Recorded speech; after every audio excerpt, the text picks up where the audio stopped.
जय हिंद, जय भारत, वंदे मातरम। साथियों, फौजी न्यूज़ देखने वाले सभी दर्शकों को सबसे पहले शिवरात्रि की हार्दिक बधाई व शुभकामनाएं। शिवरात्रि के पावन अवसर पर हम पहुंचे हैं गीता भवन के अंदर, जो कि डोभी तालाब के किनारे पर गीता भवन बना हुआ है बाबा लौड़ पीर के मंदिर के पास। उसके अंदर अगर आप मेरे पीछे देख पा रहे होंगे तो इसी गीता भवन के अंदर एक हवन यज्ञ कराया जा रहा है, वो भी उस समय की याद को दिलाने के लिए कि जब आज से 650 साल पहले बाबा नीमपाल जी ने भिवानी की स्थापना की थी। उस समय बताते हैं कि यहीं पर एक हवन यज्ञ कराया गया था और उस हवन यज्ञ के द्वारा ही भिवानी की स्थापना की गई थी। तो आज 650 वर्ष के बाद एक बार से फिर सौर समाज यहाँ पर पहुँचा है और बाबा नीमपाल जी को याद करते हुए भिवानी के स्थापना दिवस को मना रहे हैं। तो ये एक बड़ी बात है कि वही जगह और उसी प्रकार से आज के एक, मैं ये कहूँगा कि जब मॉडल ज़माना आ गया, जब लोग आजकल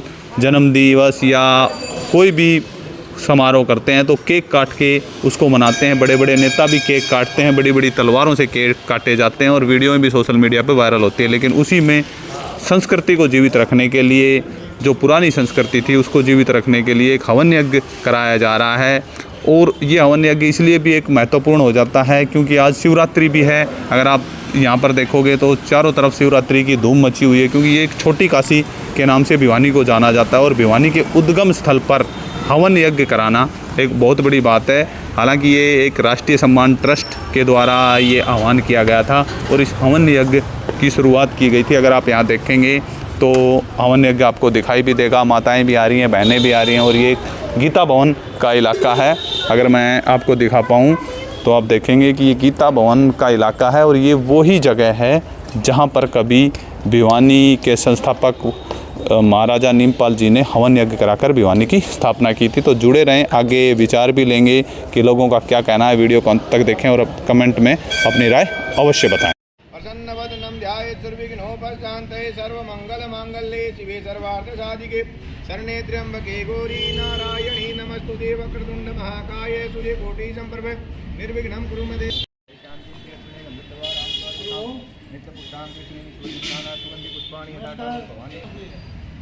ओम भूमि बलम महादेव नाथ शिवावसो खंड खाद्यानि दीर्घदानि आहारे भोजन जल विजम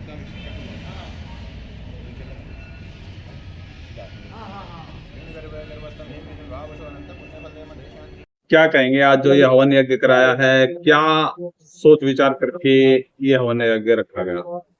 जय मां भवानी, जय भिवानी।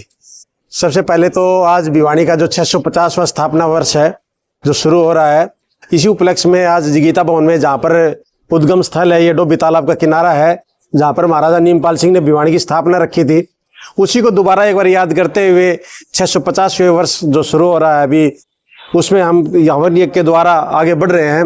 और हमारी आशा है बाबा नीमपाल की जो छत्र छाया थी, जिसमें सर्व समाज खुश था और सभी तरह की जातियां और सभी तरह के धर्म यहाँ पर अवेलेबल हैं और सभी यहाँ पर अपनी मनोकामना पूरे करते रहते हैं।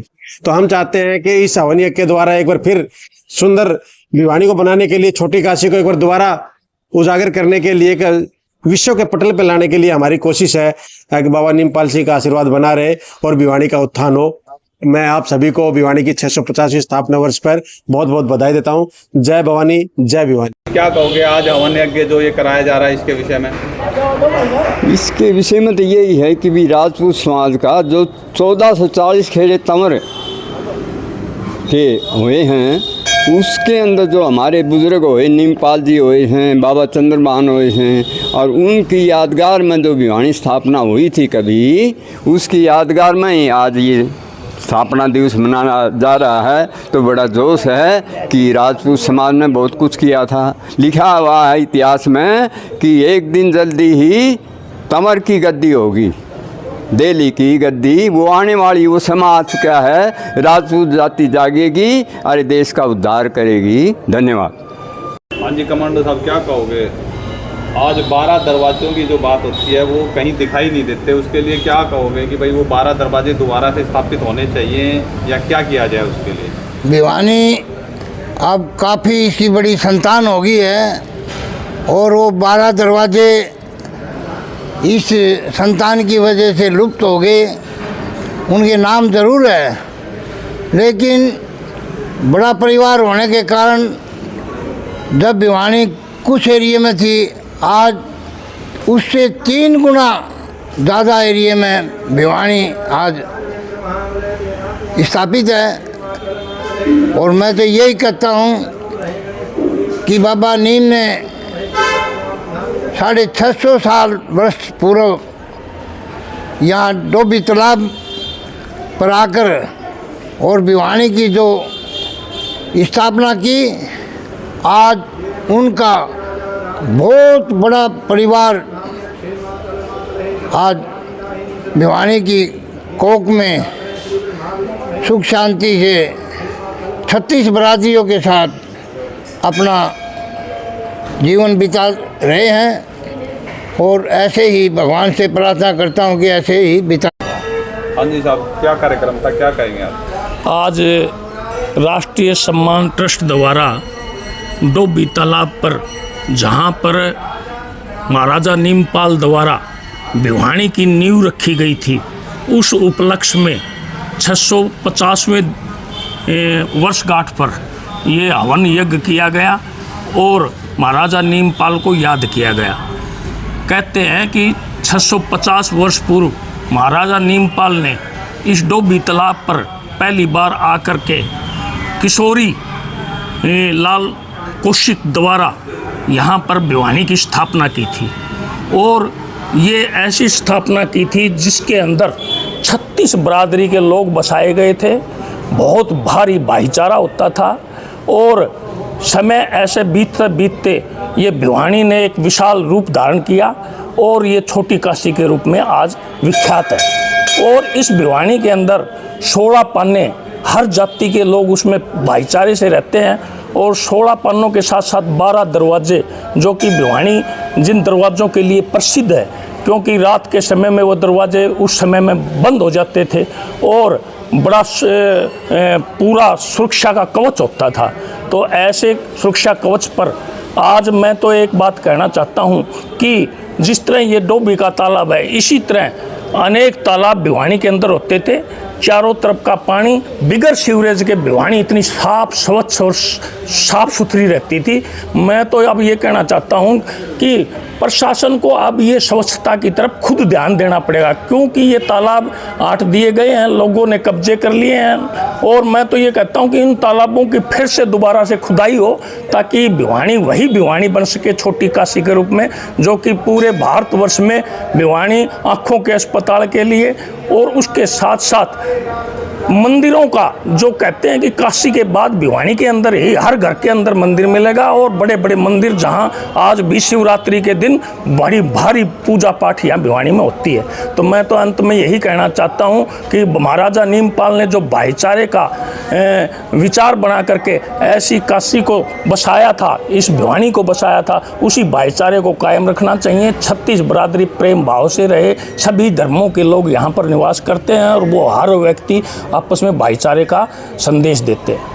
सम्मान ट्रस्ट द्वारा हमारे भाई नेत्रपाल तंवर के द्वारा ये 650वां स्थापना दिवस यहाँ गीता भवन में मनाया जा रहा है। ये भिवानी की स्थापना भी इसी स्थान पे हुई थी और किशोरी लाल भारद्वाज ने वो हवन करवाया था। आज शास्त्री अलग हैं, वो जो है उस टाइम में महाराजा नीमपाल सिंह जी उसके मुख्य यजमान थे और उन्होंने ये भिवानी बसाने की स्थापना का जो है यज्ञ करवाया था, हवन करवाया था। उस टाइम 12 दरवाजे और ये बनाया था भिवानी का प्रकाष्ठा, बट बिल्कुल किलानुमा जो है ना भिवानी थी। नगाड़े बजते थे, सब आदमी तैयार हो जाते थे। उस टाइम के हालात में और आज के में रात दिन का अंतर हो गया। अब भिवानी 12 दरवाज़ों के बाहर बस गई है और भिवानी का भाईचारा और भिवानी की भक्ति शक्ति वैसे की वैसे ही है जैसे पहले थी। आज भी जो है ना भिवानी दिन दुगनी रात चौगनी तरक्की को पा रही है। आज जिला बन गया और खूब तरक्की करे, ऐसी हमारी भावनाएं हैं। ये ट्रस्ट भी जो है ना खूब तरक्की करे और ये फौजी न्यूज़ चैनल भी खूब अच्छा काम करता है, सब जगह की खबरें और न्यूज़ भी हमारे को देने लग गया। हम इसकी भी सराहना करते हैं, इसकी भी प्रशंसा करते हैं। जय हिंद, जय भारत, भारत माता की। तो बहुत ही बहुत ही बड़ा दिन है भिवानी के लिए, बहुत ही उल्लास का दिन है क्योंकि आज महाशिवरात्रि भी है और इसी खास अवसर पर भिवानी का स्थापना दिवस भी है। और बड़ाई के लायक है राष्ट्रीय सम्मान ट्रस्ट और उनके अध्यक्ष नेत्रपाल जी विशेषकर, जिन्होंने इस कार्यक्रम का आयोजन किया। पहले यहाँ पर हवन कार्यक्रम चल रहा है और उसके बाद जो है बहुत से सांस्कृतिक कार्यक्रम और कई भाषण वगैरह होंगे, जिसके अंदर पता चलेगा भिवानी शहर कितना महान है। और मैं भी इसी से प्रभावित होकर के कि मेरा शहर कुछ अलग है, हिंदुस्तान में अलग पहचान रखता है, इसी आशय को लेकर के मैंने एक गीत लिखा है। उसका नाम है हम भिवानी वाले, हम भिवानी वाले। और ये मेरे YouTube चैनल शीलवंत पर अवेलेबल है और इसको सुनेंगे तो भिवानी का पूरा परिचय मिलेगा। मैं बहुत खुश हूँ, आज बहुत खुश हूँ। धन्यवाद।